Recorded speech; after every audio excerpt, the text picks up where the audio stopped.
Дальше. Слабое название проекта.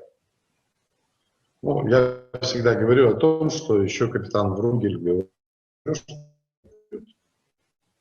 и поэтому первое, что видит глазами эксперт, начинает читать вашу заявку, это название вашего проекта.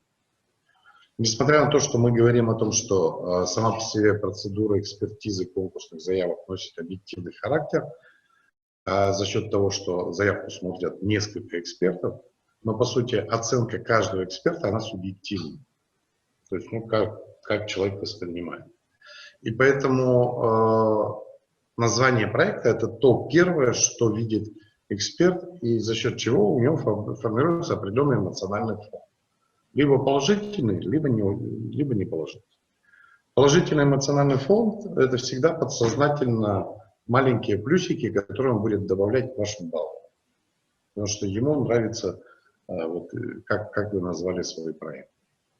Используйте эту ситуацию, используйте этот нюанс. Ну, по рекомендациям, да, во-первых, название должно быть кратким. Либо оденьтесь, то он полный.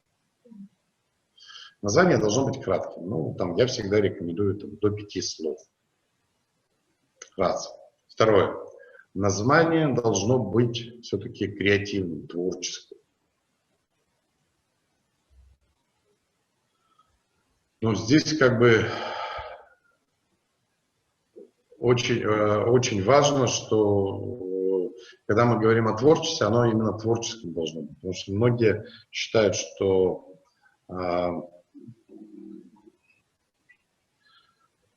можно ограничиться вот первым, что пришло в голову, да, и эти названия включают. В результате у меня, предположим, был один конкурс с большим количеством участников, где пришло 7 заявок с одинаковым названием «Радость детства». Да, то есть с разных мест.